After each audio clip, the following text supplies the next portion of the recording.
2016년에 16년이었던가요? 그러니까 정말 세계적으로 유래를 찾기 힘든 정말 충격적이고 창피한 그런 일이었는데 세계적으로 유래를 세계적으로도 소위 이제 사이버 센터 핵심 군사 정보가 밀집돼 있는 사이버 센터가 해킹을 당한 건데 우리가 이제 국방통합 데이터 센터라고 그러는데 CDIC라고 그러는데 DIDC라고 그러는데요. 여기가 이제 뚫려가지고 그때 한미연합 작전 계획 중에 제일 중요한 게 501호죠. 전면전에 대비한 이거를 포함해서 군사기밀이 유출된 게 295건이었어요. 이 대목에서 하나 좀 드리고 싶은 말씀이 너무나 안타깝고 어떤 거의 화가 날 지경인데요. 제가 약간 오늘 아침 뉴스였는데 걱정이 되는 부분이에요. 뭐 대우조선에서 핵잠수함 만드는 계획서 같은 거 준비했는데 해킹을 당했다는 이야기가 있어요.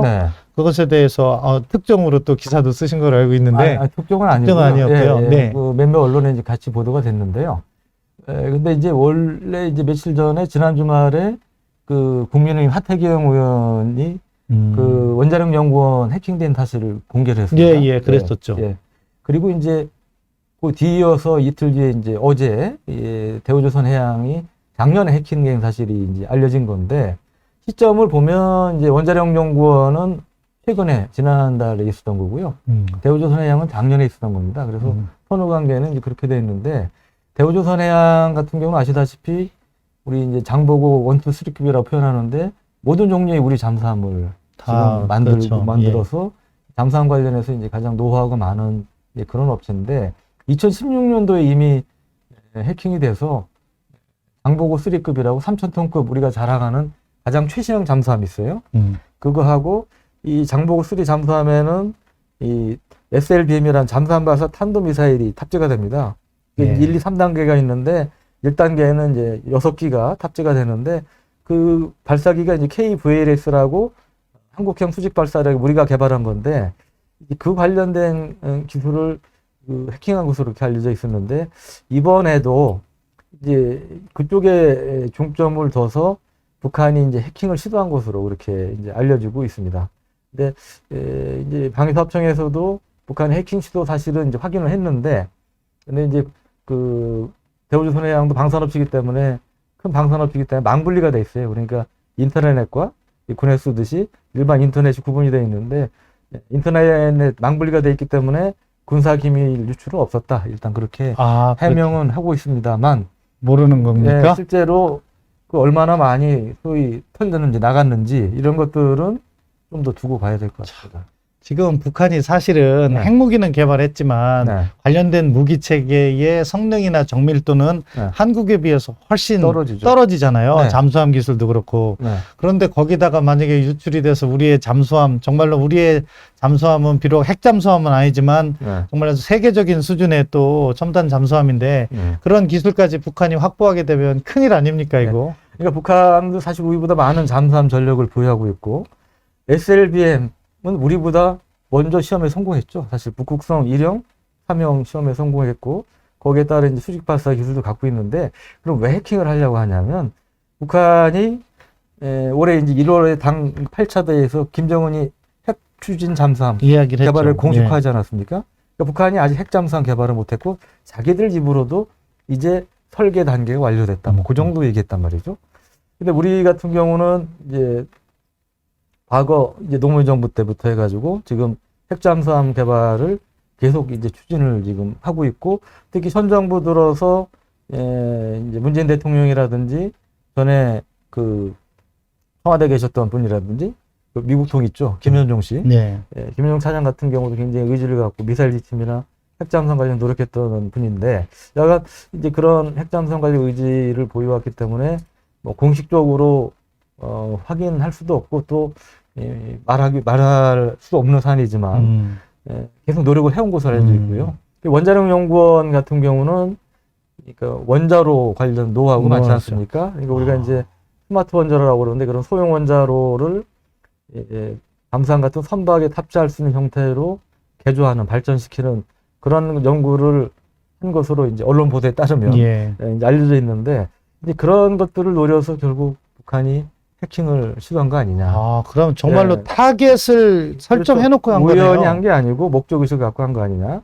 그리고 대우조선해양 같은 경우는 제가 알기로는 이제 업체 차원에서 아직까지 뭐 핵잠수함을 설계하고 뭐 이런 거 단계는 아닌 걸로 알고 있어요. 왜냐하면 이건 국방과학연구소나 이제 원자력연구소 중심으로 연구가 어느 정도 된 다음에 물건을 만드는 거를 단계에서 이제 업체가 인볼브 되는 거 아니겠습니까? 네. 이제 그런 맥락에서 아직까지는 본격화는 안 된 걸로 알고 있는데 여간 거기는 그 아까 말씀드렸다시피 SLBM 이 잠수함 탄도미사일을 6개에서 앞으로 10개까지 탑재를 하는데 북한은 이 잠수함 기술이 떨어지다 보니까 잠수함 본체가 아닌 튀어나온 걸 함교라고 그러는데 예.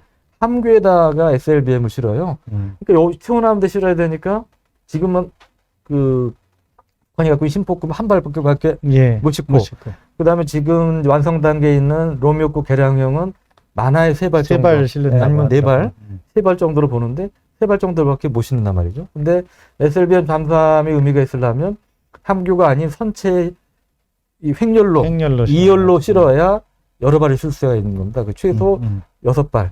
그다음에 뭐 선진국 같은 경우 미국, 러시아는 뭐 20발에 24발까지 실지만 그러니까 북한 입장에서 그런 기술이 필요한데 아직은 부족한 거예요. 그래서 이제 그런 맥락에서 이 3,000톤급 이상 큰 잠수함 설계 기술 플러스 이 SLBM을 함체 여러 발을 탑재할 수 있는 기술. 뭐 이런 거 등등을 노려서 해킹을 시도한 것이 아닌가. 지금 추정이 됩니다. 유용원 대기자님께서 정말 좋은 말씀 해주셨는데요. 우리 군당국이라든가 보안당국, 국정원 긴장해야 된다고 생각해요. 이렇게 어렵게 개발해 놓은 기술이 한순간의 실수로 북한에 넘어가게 된다면 그것은 북한의 핵무기까지 있잖아요. 우리에게 실질적인 핵위협으로 다가올 수 있다. 따라서 이건 끝까지 파헤쳐서 어느 정도 정보가 북한에 유출됐는지 뭐 그 주체가 북한이라고 아직 단정할 수는 없겠지만 아무튼 그 과정을 면밀하게 추적을 하고 보완을 해서 다시는 이런 일이 있어서는 안 된다. 사실 2010몇 년에도 한번 국방부가 인트라넷까지 한번 털린 적이 있잖아요. 2016년에. 16년이었던가요? 그러니까 정말 세계적으로 유례를 찾기 힘든 정말 충격적이고 창피한 그런 일이 세계적으로 유례를 세계적으로도 소위 이제 사이버 센터 핵심 군사 정보가 밀집돼 있는 사이버 센터가 해킹을 당한 건데 우리가 이제 국방 통합 데이터 센터라고 그러는데 CDIC라고 그러는데 DIDC라고 그러는데요. 여기가 이제 뚫려 가지고 그때 한미 연합 작전 계획 중에 제일 중요한 게 501호죠. 전면전에 대비한 이거를 포함해서 군사 기밀이 유출된 게 295건이었어요. 그때 이제 2급 비밀 226건, 3급 비밀 42건 뭐 등등 해가지고 그래서 그런 엄청난 일이 있었는데 저는 이 대목에서 하나 좀 드리고 싶은 말씀이 너무나 안타깝고 어떤 거의 화가 날 지경인데요. 이게 우리가 당한 게 한두 번이 아니잖아요. 옛날에 우리 뭐 디도스에서 은행들, 그렇죠. 그다음에 청와대나 정부기관들이 또 서버 다운된 적도 있고요. 요새는 이제 북한 해커들이 뭘 하냐면 군사기밀 플러스해서 돈을 터는데 주력하지 않습니까? 그렇죠. 제재에 의해서 막히니까 가상화폐도 하고 우리나라에서 공식적으로 확인된 건 몇백억 원 이상일 겁니다. 세계적으로 보면 뭐 2조라는 얘기까지 나오잖아요. 그러니까 수천억 이상의 돈을 털어가는 판인데 이거에 대해서 지금 우리 정부나 군수뇌부가 단호한 대응을 얘기한 적이 있습니까? 못 들어봤어요. 못 들어봤죠. 네. 그러니까 말이라도 또다시 이런 일이 재발할 경우 우리가 이제 NLL을 넘어서 포격할 경우 어떻게 하겠다고 얘기하잖아요. 그러듯이 우리도 좌시하지 않겠다든지 이런 말이라도 해본 적이 없어요. 그러니까 저는 내일 아침에 이제 뉴스레터 제목을 그렇게 했는데 우리 언제까지 북한에게 이렇게 당하고 있어야만 합니까? 이제 그런 제목으로 해서 하나 쓰고 나왔는데 여간 그런 대목에서 북한에 대한 이 사이버전 관련해서 정말 의지를 보일 필요 있다. 최근에 아주 좋은 사례가 하나 생겼는데요. 그 미국의 바이든 대통령하고 푸틴 대통령이 정상회담을 했잖아요. 그때 바이든 대통령이 푸틴 대통령한테 16개 목록을 내놨어요. 이거는 절대 사이버 공격하지 마라. 그러면 내가 좌시하지 않겠다. 그리고 보복할 수 있다. 이런 보복을 시사하는 얘기까지 했는데 저는 그런 자세가 정말 필요하다고 정말 봅니다. 제가 유용원 대기자님하고 입을 맞춘 건 아닌데 아까 오늘의 뉴스 소개해드리면서 남북 관계의 정상적인 관행을 만들기 위해서는 북한에게 잘해주는 것만이 능사는 아니다. 그렇게 말씀드렸잖아요. 정말로 우리 국익을 이렇게 침해한다면 거기에 대해서 엄중한 경고를 해야 된다고 생각해요. 그런데 그 말씀을 딱 해주셔가지고 너무 공감합니다.